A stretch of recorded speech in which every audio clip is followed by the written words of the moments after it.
Eagle News America, I am Eliza Gonzalez Manglikmot in Washington, D.C. Today's COVID-19 numbers, according to the Coronavirus Resource Center of Johns Hopkins University and Medicine, as of 6 p.m. Eastern Time Sunday, January 24, 2021, the number of cases of COVID-19 reported worldwide is now more than 98,986,000. Top 3 on the list of countries with recorded cases: the United States with more than 25 million, India more than 10.6 million, Brazil more than 8.8 million. To date, more than 2,125,000 have succumbed to the virus. The U.S. leads the countries with the most number of COVID-19 related deaths, with more than 418,000. Brazil is next with more than 216,000, and India with more than 153,000. Now let's head over to our friends in the north. COVID-19 infection rates are decreasing in Alberta, but pandemic restrictions are staying put. Bureau Chief Thomas Likness joins us this evening for the details. Thomas? Thank you, Eliza. You know, we're not out of the woods yet in Alberta, or for that matter, all of Canada. There's still a lot of hot spots, especially in central Canada. Now, my province, Alberta, it's made significant progress in slowing the spread of COVID. Case numbers are down. A couple of weeks ago, we eased a few restrictions, but we're still pretty much in a state of lockdown. Now, people watch the numbers drop every day because we announce the numbers every day. And every day they wait for an announcement from the government that things will loosen up, that soon we'll be able to have visitors to our homes. You know, we're just tired of living like hermits. The province's chief medical officer of health agrees that, yeah, we've made some progress. But Dr. Dina Hinshaw says she has to consider more than just the number of new cases. Our cases are falling, but we still have the second highest active case rate per capita in Canada.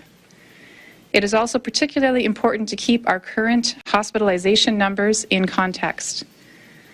While our hospitalizations have decreased significantly from the peak, they remain high. To put this in perspective, despite the progress we've made, there are just as many COVID patients in hospital today as there were on December 8th, the day that our current restrictions were first announced.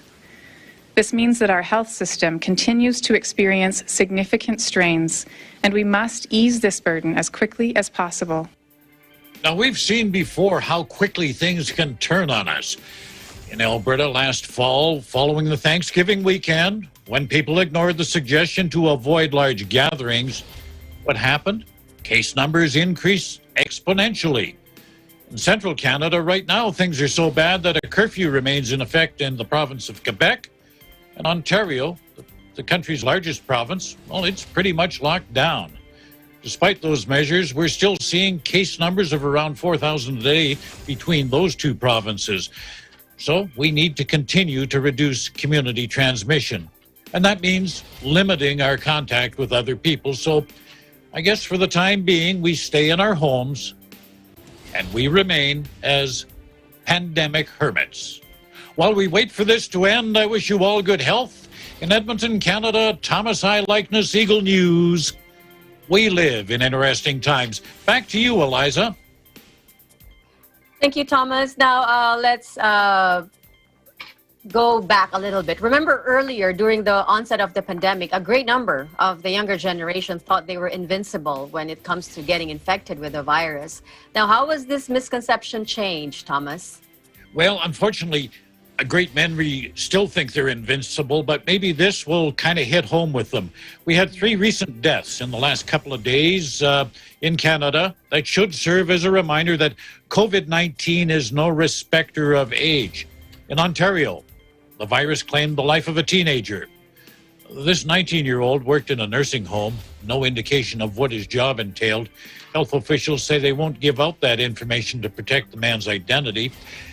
And in my province, Alberta, 2 people in their 20s died of COVID on the weekend, and they had no pre-existing conditions.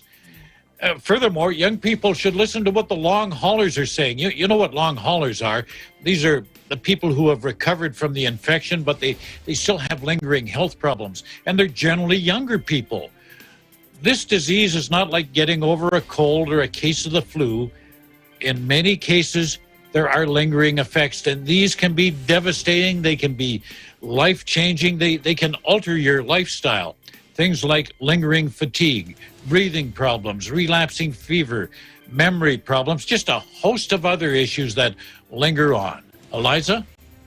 Yeah, they are indeed devastating and life-altering. Now, Thomas, another virus spreader is travel. But I hear the Canadian government may impose further restrictions on it. What can people expect? Well, the Prime Minister has made it clear now that it is just not the time to travel, either internationally or even domestically.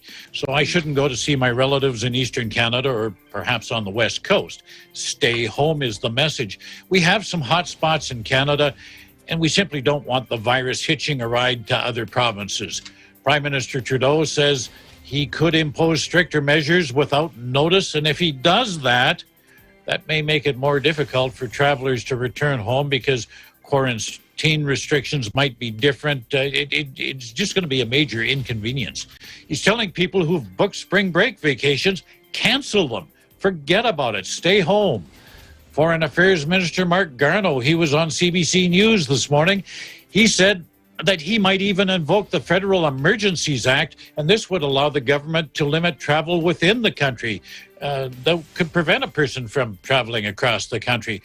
Bottom line, the situation remains serious. Yes, the numbers are decreasing a bit, but our healthcare system is still at risk, and until enough people are vaccinated for herd immunity to take effect, we simply have to limit two things: our personal contact and our travel.